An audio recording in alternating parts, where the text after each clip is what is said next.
Hello, and welcome to episode 473 of Prog Review. Today I'm talking about, he's talking about, if you haven't read the title and description, Gabriel 4. Hey! The old version. And we've also got the lovely half-speed remaster. Oh, my voice sounds really weird when I do that. Gabriel 4, eh? Gabriel 4. Again, I had to double check because I'm sure I've talked about this before. I'm sure I've done it before, but I went through the list and couldn't find it. But hey, if I've done it, you got it again. Whoa! Oh God, they keep falling over. That's not good.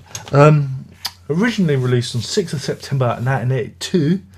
This is the fourth solo album from Peter Gabriel. Obviously, it's Peter Gabriel 4. Well, it's just called Peter Gabriel, but we call it Peter Gabriel 4. Some people call it Security, which is the wrong answer. And it's it's interesting because it's one of the first albums to fully adopt digital recording. Oh yeah, and there's lots of sampling on it because he uses the Fairlight synthesizer thing. If you see the South Bank show. There's a South Bank show floating around out there. You see him using it, sampling, smashing TV sets and banging bricks together and stuff like that. And yeah, it's an interesting record. I think this is probably one of the overlooked ones. I'm probably wrong. I'm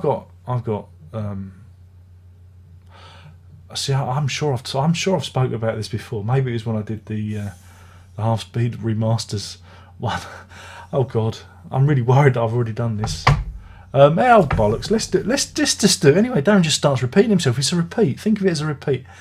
I think it's one of his overlooked albums, which is unusual because there's some really strong stuff on here, and it's good because it's 45 minutes. It goes really fast. It's a really quick album, and I think the track listing is particularly strong.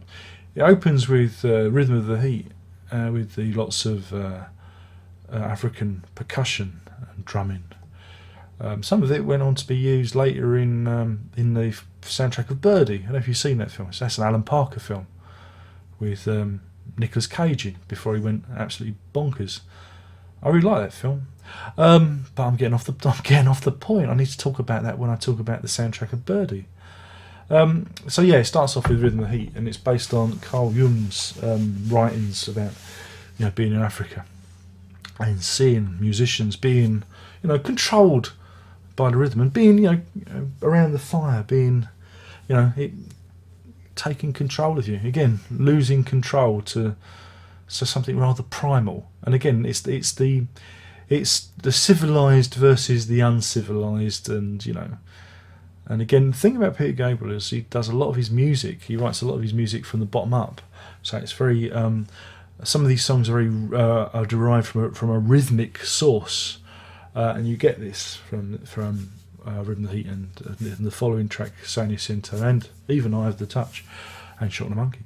You can hear that it's a real, there's a real pulse to the music, and more so. And this is what's different to Peter Gabriel 3 is that pulse has changed, and it's interesting. It's interesting to see the difference between the previous album and this album.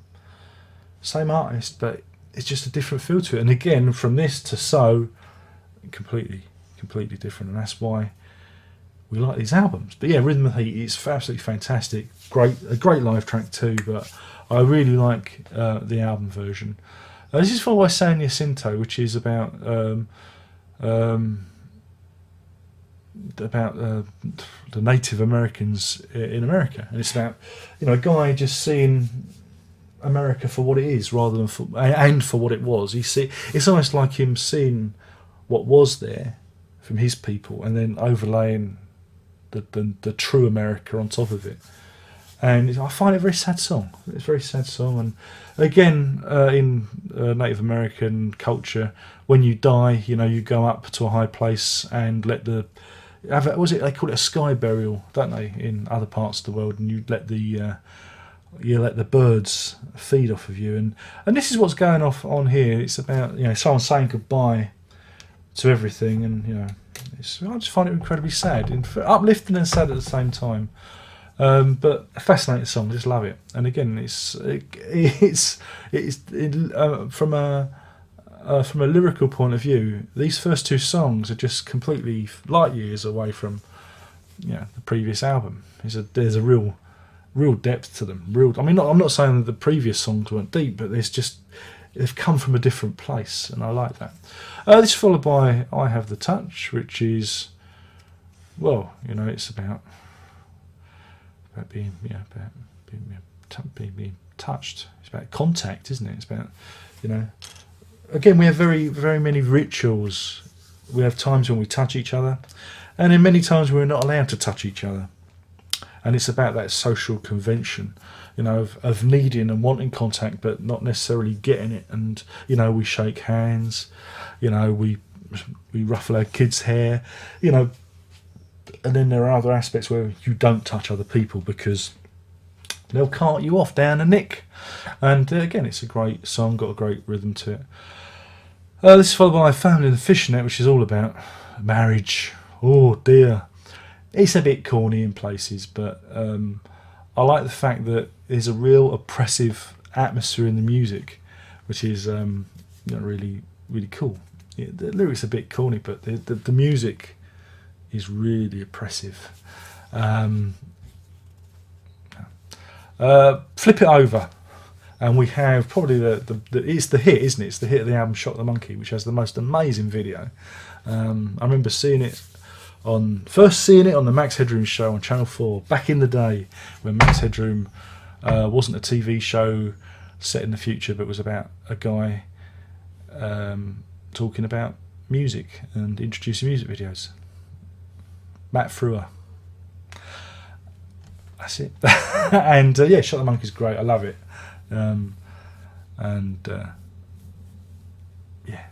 Great song. It's not about vivisection, apparently. It's not about vivisection at all.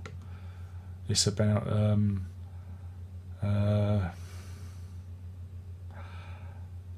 don't know. Who knows?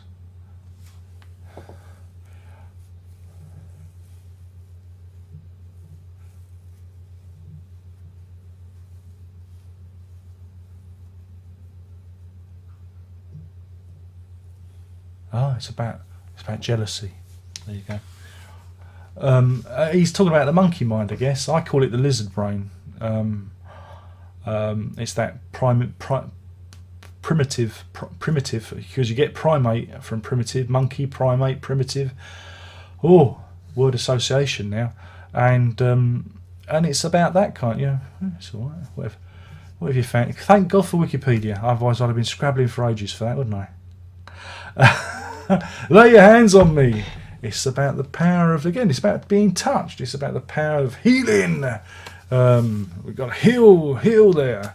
Wallflower is, again, it's about political prisoners, around the world, probably more specifically in South America, I would imagine. But any political prisoner can use that song as their call to arms, it's quite. It goes on a bit. I think it could be shorter, but it does its point. And the last track, "Kiss of Life," is I love it. It's a really upbeat track that is just quite different for Gabriel. But there's something about it I really, really like. Again, it's that rhythm, the rhythm side of it that I find really attractive. Again, I've probably told this story before, but I remember buying this album on vinyl. Got it Romford. I think it was W.H. Smith at Romford. There you go. Or it might have been our price at Romford. I'm not sure. It was a long time ago. And I was making a tape dub of it. And then years later, I went to the tape. This was after my dog had died. And I was playing the tape, listening to it, because I didn't have it on cassette.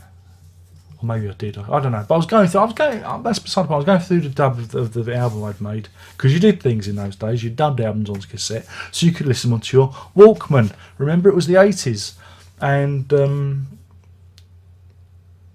at the end of Kiss of Life, I could hear my dog barking.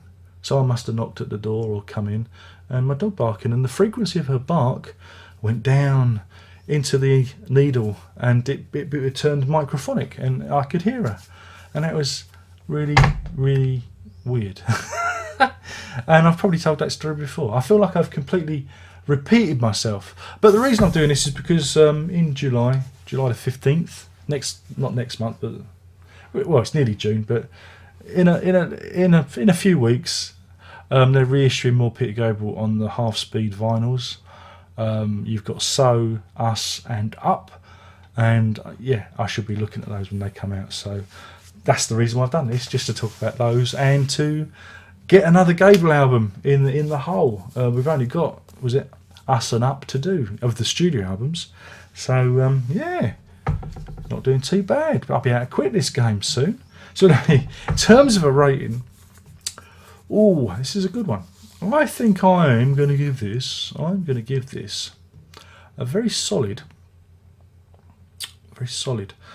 4 Kiss of Lives out of 5. That's 4 Kiss of Lives out of 5. I'm trying to think what I don't like about it. Some of the songs were a bit too long. That was it. Family and the Fishing Net, 7 minutes, and it could be cut back. And the same with Wallflower. I think some of them need to be a length issue. If they knocked 5 minutes off that album, it'd be great. No, it'd be a lovely 40-minute album. And yeah, David Lord, the producer, recently got sent down for running a brothel. He's a pimp now, apparently. Wow. And David Lord was a respected producer back in the day, I'm sure. Didn't he do? I can't remember who else he did, but I don't know if he did Random Hold as well. But I don't know. But anyway, Peter Gabriel 4,